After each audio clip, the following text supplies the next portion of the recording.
के महत्वपूर्ण कार्य में संलग्न हैं। इसके अतिरिक्त आप विभिन्न सांस्कृतिक गतिविधियों जैसे शास्त्रीय संगीत, नृत्य, लोक संगीत, नृत्य एवं नाटकों, साहित्यिक संगोष्ठियों के आयोजन भी करवाते रहे हैं संस्थान में। हम देखते हैं लगातार वहाँ सेमिनार्स होते हैं।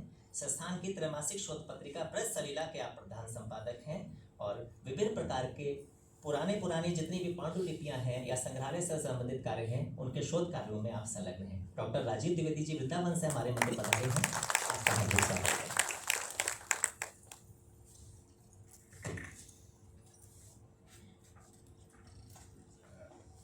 मंचासीन आदरणीय कुलपति महोदय, विदेशों से पधारे उद्भट विद्वानगण, टाटा प्लेस निगम जी, जैसा कि परिचय में उनके कहा गया कि वो जिस सेवा से आते हैं उसमें रहते हुए भी उन्होंने साहित्य की इतनी सेवा की। चौधरी साहब, सभागार में उपस्थित विद्वद्गण, छात्र छात्राएं, सभी को मैं नमन करता हूँ। वंदे कृष्णम जगद्गुरु। मेरा परिचय इन्होंने बहुत लंबा दिया, लेकिन मैं अभी भी एक छात्र के रूप में ही अभी सेवा कर रहा हूँ। और जो हमारे संस्थान का उद्देश्य है, मुझे ये सौभाग्य है कि मैं आगरा विश्वविद्यालय के साथ एक दोबारा MOU करने जा रहा हूँ बहुत छोटे समय में। और मुझे बड़ी प्रसन्नता होती है कि जब हम एक दूसरे के सहयोग से कुछ मंथन करके कुछ नवनीत प्राप्त करते हैं, जो समाज को, छात्रों को, शोधकर्ताओं को कहीं पे कुछ नया देता है, ज्ञान देता है, तो मुझे अत्यधिक आत्मसंतुष्टि मिलती है।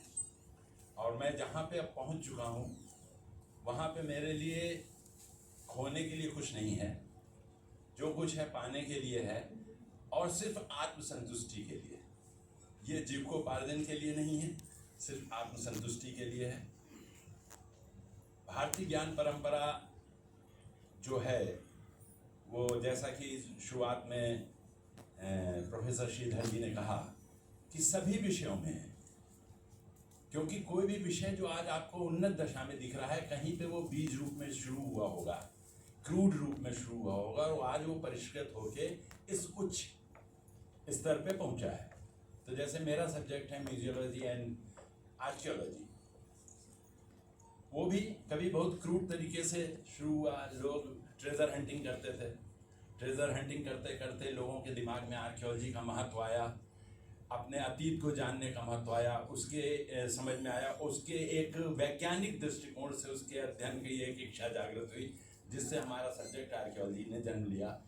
और आपको ये जान के प्रसन्नता होगी कि विश्व में सभी जगह आर्कियोलॉजिस्ट हैं और आर्कियोलॉजी के काम हो रहे हैं। और आपको कभी कभी ये अजीब सा लगता होगा कि हमने बहुत कम किया, लेकिन आपको बता दें, अंतर्राष्ट्रीय स्तर पर भारतीय पुरातत्व सर्वेक्षण, जो आपका सबसे बड़ा संस्थान है आर्कियोलॉजी के क्षेत्र में, भारतीय पुरातत्व सर्वेक्षण का बहुत बड़ा योगदान है और बहुत सम्मान है पूरे विश्व में।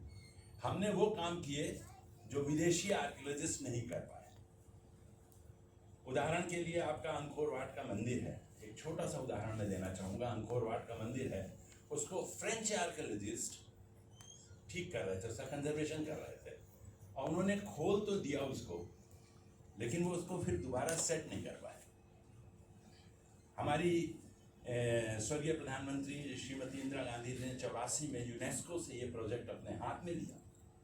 और आपको जान के ये ताज्जुब होगा कि हमारे, और खुशी भी होगी कि हमारे जो इंजीनियर्स थे, जो हमारे कंजर्वेटर्स थे, जो हमारे आर्कियोलॉजिस्ट थे, आर्कियोलॉजिकल सर्वे ऑफ इंडिया के, उन्होंने उस मंदिर को नया जन्म दे दिया, और वो अब अगले 500,000 साल कहीं नहीं नष्ट होगा। वो विश्व का सबसे बड़ा मंदिर है। उन्होंने जो खोला था वो महाभारत और रामायण का अंकन है उन दीवारों पर। वो उसको सेट नहीं कर पा रहे थे, जबकि खोला उन्होंने था। किसी भी मॉन्यूमेंट को खोल के कहीं और रखना या रिपेयर करना एक साइंटिफिक प्रक्रिया है।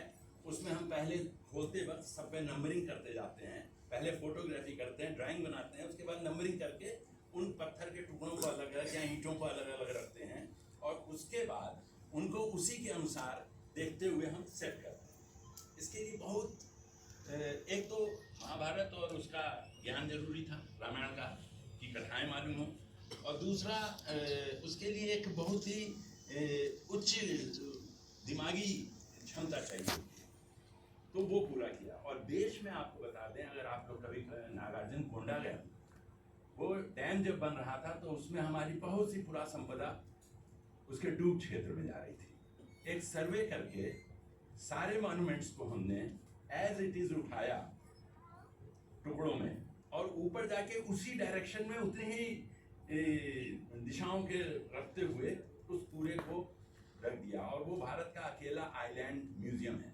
और साइट है। तो इसी तरह आसवान डैम में भी हमने काम किया। तो होता क्या है कि एक कहावत है, घर की मुर्गी सब जानते हैं।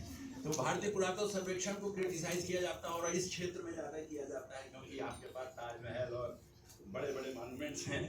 लेकिन आप देखिए जो परेशानियां सामने आती हैं उनसे लड़ते हुए, संसाधनों की कमी जो आती है उससे भी लड़ते हुए हमने इन कामों को किया है। और आप सोचिए, वैसे आप ताजमहल देखते हैं, अभिभूत होते हैं, आप उसको देखते हैं, लेकिन अगर भारतीय पुरातत्व सर्वेक्षण नहीं होता तो आपको ताजमहल नहीं मिलता। उसकी ईंट लोग ले जा चुके होते हैं। तो अगर उसको, जैसे अभी कुछ पानी गिर गया था डोम पर से, पिछली बार जब भारी बारिश हुई तो बड़ा criticism archaeological survey of India का शुरू हो गया कि साहब रख रखाव नहीं, ये नहीं, वो नहीं। लेकिन आप उस डोम पे जाके काम करके दिखाइए, कुछ नहीं, आप खाली निहारिए वहाँ पे खड़े होकर, कुछ ना कीजिए, तब पता चलता है वो काम अभी चल रहा है। तो आलोचना बहुत आसान होती है, लेकिन भारतीय पुरातत्व सर्वेक्षण तो वो भी एक ज्ञान परंपरा है।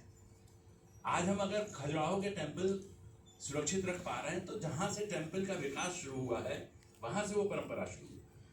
हमारे वेदों में जहाँ पहले टेम्पल का उल्लेख होता है कि टेम्पल की संरचना कैसी होनी चाहिए, यज्ञशालाओं से शुरू होता है, और जहाँ तक हम आज आए हैं ये एक लंबी परंपरा है, तब हम आज उन मंदिरों को सुरक्षित रख पा रहे हैं।